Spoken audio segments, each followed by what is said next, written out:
हाय दोस्तों, हम जानेंगे पॉलिटी के कुछ महत्वपूर्ण क्वेश्चनों के बारे में जो आजकल एग्जाम में पूछे जा रहे हैं। सबसे पहले हम कल के उन दो प्रश्नों का आंसर जानेंगे। प्रश्न संख्या 1, लोकसभा का नेता कौन है? इसके ऑप्शन है ए राष्ट्रपति, बी प्रधानमंत्री, सी अध्यक्ष, डी उपरोक्त में से कोई नहीं। इसका सही आंसर है बी यानी कि प्रधानमंत्री। प्रश्न संख्या 2, निम्नलिखित में से कौन सा एक लोकसभा का सर्वाधिक बड़ा क्षेत्रफल के अनुसार निर्वाचन क्षेत्र है? इसके ऑप्शन है ए कांगड़ा, बी लद्दाख, सी कच्छ, डी भीलवाड़ा। इसका सही आंसर है बी यानी कि लद्दाख। अब चलते हैं आज के प्रश्नों की ओर। प्रश्न संख्या 1, भारत में लोकसभा का अध्यक्ष ए मनोनीत किया जाता है, बी चयनित किया जाता है, सी निर्वाचित किया जाता है, डी नियुक्त किया जाता है। इसका सही आंसर है बी यानी कि चयनित किया जाता है। अगला प्रश्न, निम्न में से कौन अपने पद की शपथ नहीं लेता है? इसके ऑप्शन है ए राष्ट्रपति, बी उपराष्ट्रपति, सी स्पीकर, डी प्रधानमंत्री। इसका सही आंसर है सी यानी कि स्पीकर। अगला प्रश्न, लोकसभा के स्पीकर का निर्वाचन होता है ए संसद के सभी सदस्यों द्वारा, बी प्रत्यक्ष रूप से जनता द्वारा, सी लोकसभा के सभी सदस्यों द्वारा, डी लोकसभा में बहुमत प्राप्त दल के सदस्यों द्वारा। इसका सही आंसर है सी यानी कि लोकसभा के सभी सदस्यों द्वारा। अगला प्रश्न, लोकसभा का अध्यक्ष अपना त्यागपत्र किसे सौंपता है? इसके ऑप्शन है ए भारत के महान्यायवादी को, बी भारत के राष्ट्रपति को, सी उपाध्यक्ष को, डी भारत के मुख्य न्यायाधीश को। इसका सही आंसर है सी यानी कि उपाध्यक्ष को। अगला प्रश्न, लोकसभा के अध्यक्ष को कैसे हटाया जा सकता है?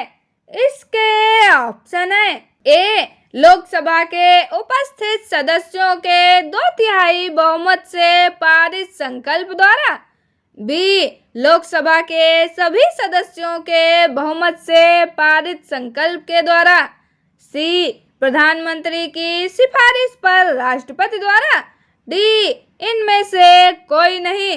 इसका सही आंसर है बी यानी कि लोकसभा के सभी सदस्यों के बहुमत से पारित संकल्प के द्वारा। अगला प्रश्न, लोकसभा अध्यक्ष को उसके कार्यकाल की समाप्ति के पूर्व पद से हटाया जा सकता है?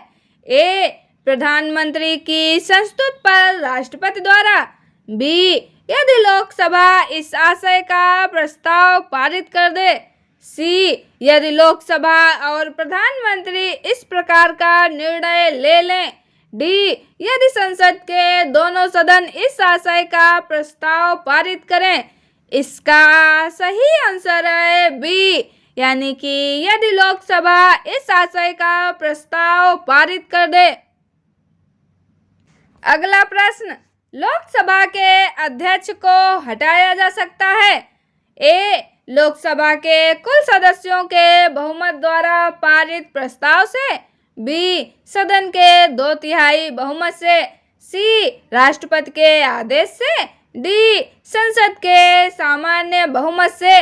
इसका सही आंसर है ए यानी कि लोकसभा के कुल सदस्यों के बहुमत द्वारा पारित प्रस्ताव से। अगला प्रश्न, लोकसभा अध्यक्ष के पद के विषय में निम्नलिखित कथनों पर विचार कीजिए। नंबर 1, वह राष्ट्रपति के प्रसाद पर्यंत पद धारण करता है।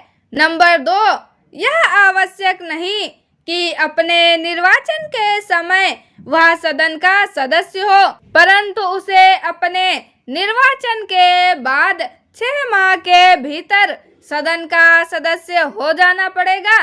नंबर 3, यदि वह त्याग पत्र देना चाहे तो उसे अपना त्याग पत्र उपाध्यक्ष को संबोधित करना होगा।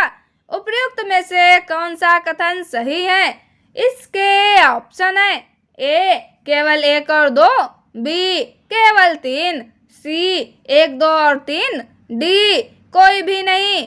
इसका सही आंसर है बी, यानी कि केवल 3 नंबर सही है।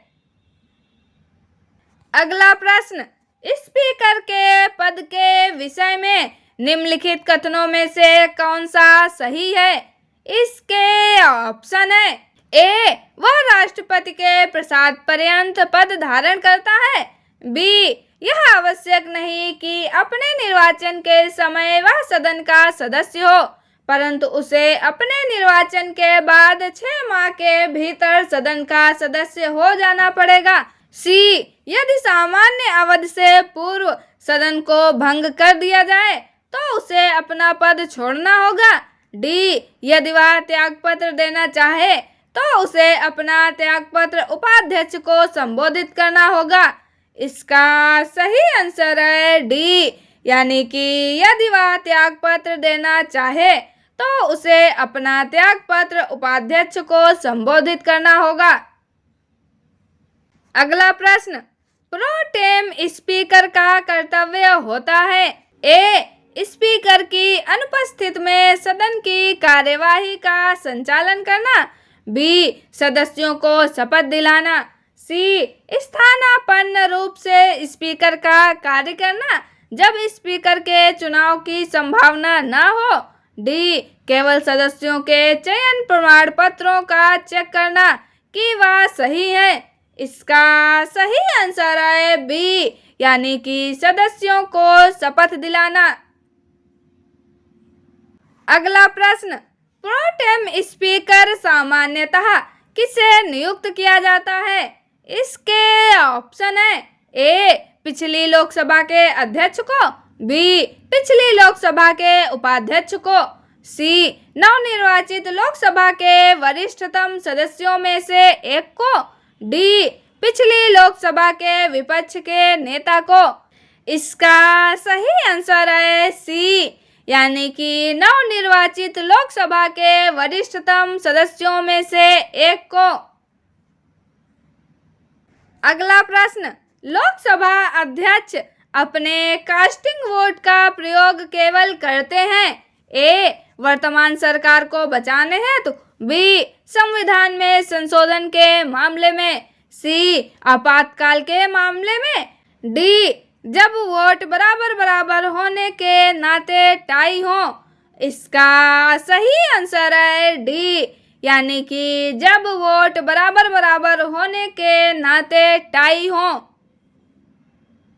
अगला प्रश्न, संविधान का निम्न अनुच्छेदों में से कौन एक उपबंधित करता है कि मत बराबर होने की दशा में लोकसभा के अध्यक्ष का मत निर्णायक होगा और वह उसका प्रयोग करेगा? इसके ऑप्शन है ए, अनुच्छेद 99, बी, अनुच्छेद 103, सी, अनुच्छेद 100, डी, अनुच्छेद 102। इसका सही आंसर है सी, यानी कि अनुच्छेद 100। अगला प्रश्न, लोकसभा के प्रक्रिया और कार्य संचालन नियम के अंतर्गत नियम 377 के अधीन लोकसभा के सदस्यों द्वारा एक दिन में अधिकतम कितने मामले उठाए जा सकते हैं?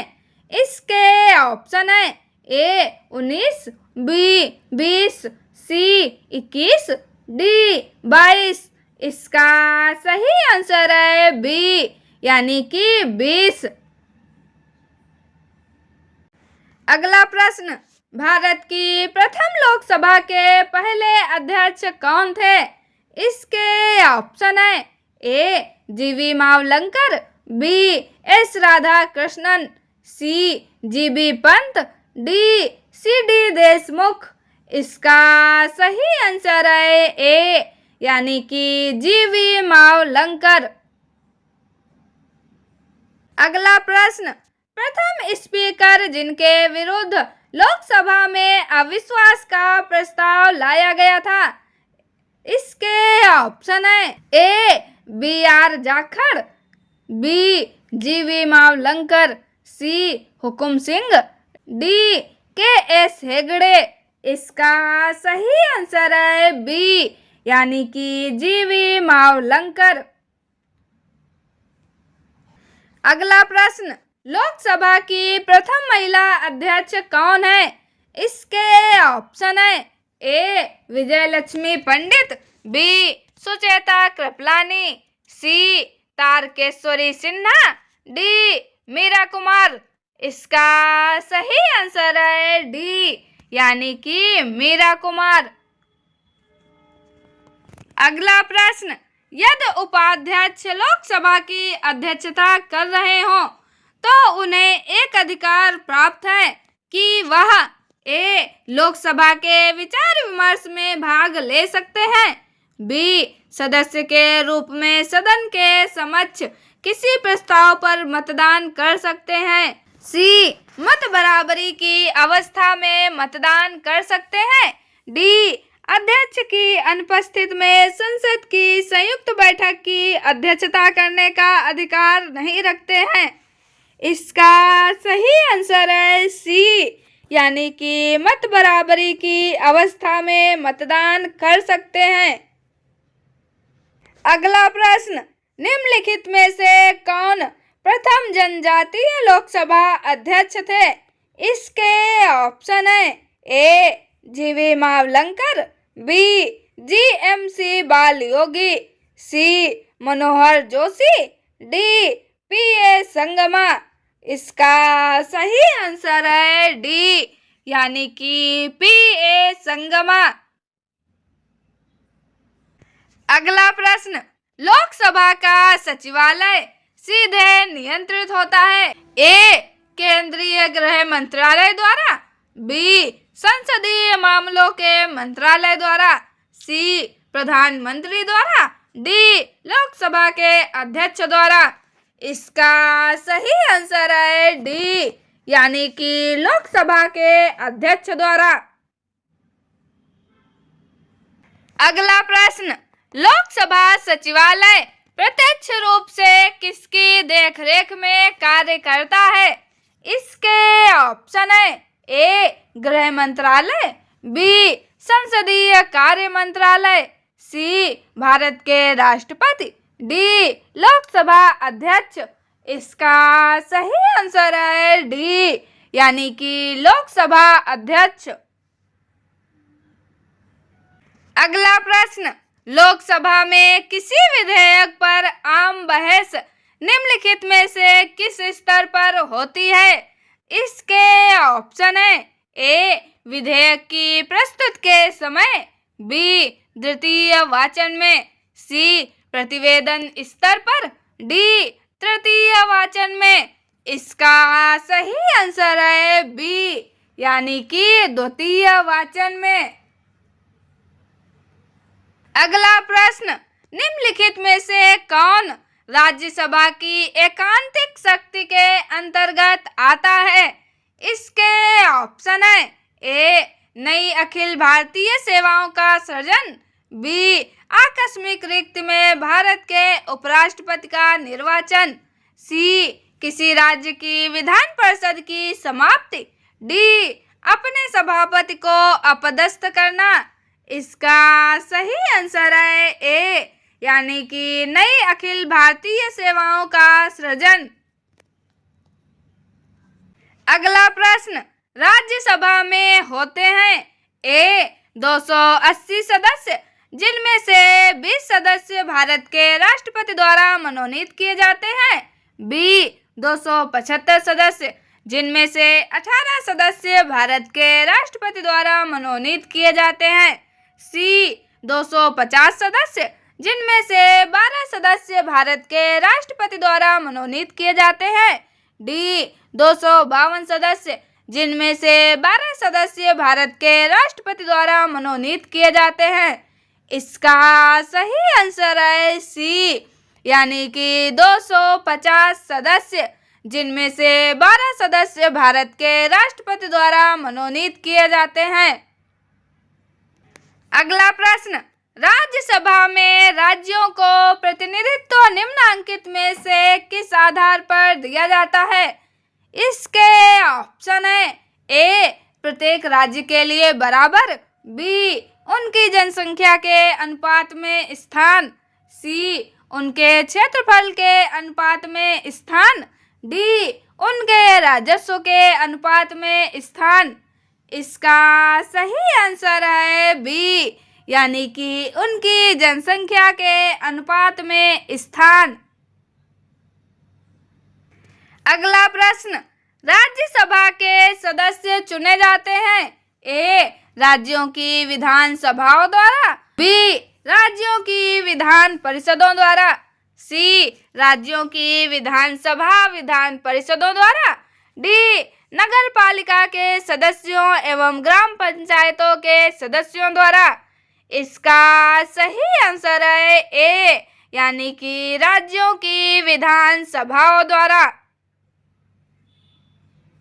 अगला प्रश्न, राज्यसभा के सदस्य का कार्यकाल कितने वर्ष का होता है? इसके ऑप्शन है ए 3 वर्ष, बी 5 वर्ष, सी 6 वर्ष, डी 2 वर्ष। इसका सही आंसर है सी, यानी कि 6 वर्ष। अगला प्रश्न, राज्यसभा के संदर्भ में निम्नलिखित में से कौन सा कथन सही है? इसके ऑप्शन है ए इसके 1/3 सदस्य प्रति 2 वर्ष में अवकाश प्राप्त करते हैं, बी इसके आधे सदस्य प्रति 2 वर्ष में अवकाश प्राप्त करते हैं, सी इसके आधे सदस्य प्रति 3 वर्ष में अवकाश प्राप्त करते हैं, डी इसके 1/3 सदस्य प्रति 3 वर्ष में अवकाश प्राप्त करते हैं।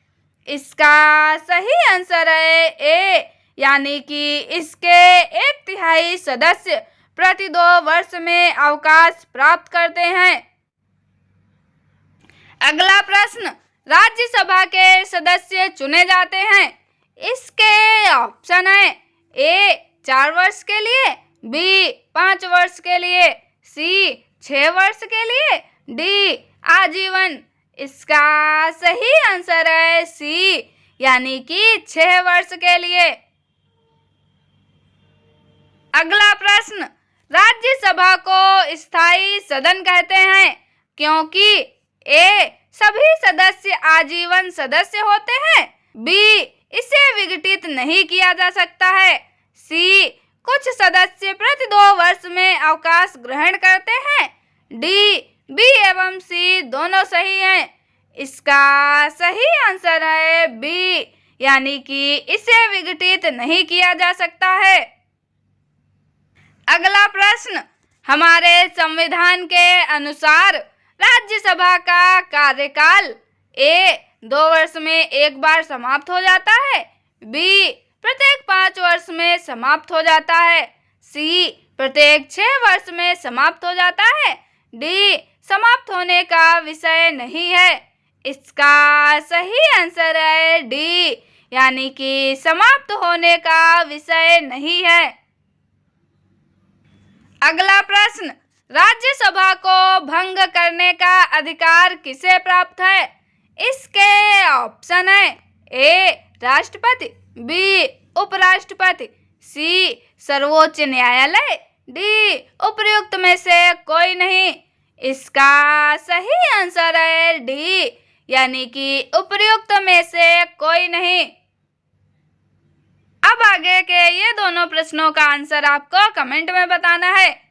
प्रश्न संख्या 1, राज्यसभा से संबंधित निम्नलिखित कथनों में से कौन सा एक सही है?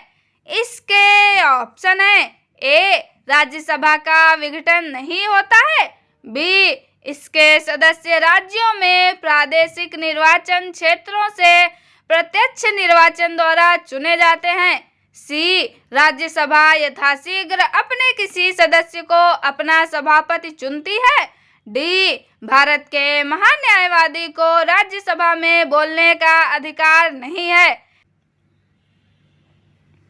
प्रश्न संख्या 2, राज्यसभा कैसे भंग होती है? इसके ऑप्शन है ए, सभापति का कार्यकाल पूरा होने पर, बी, राष्ट्रपति 5 वर्ष बाद भंग करते हैं, सी, लोकसभा के साथ स्वतः भंग हो जाती है, डी, उपर्युक्त में से कोई नहीं। इनका आंसर हम कल के वीडियो में जानेंगे। आपको ये कंटेंट कैसा लगा कमेंट में जरूर बताएं। चैनल को लाइक, शेयर और सब्सक्राइब जरूर करें। मिलते हैं अगले वीडियो में। Thank you.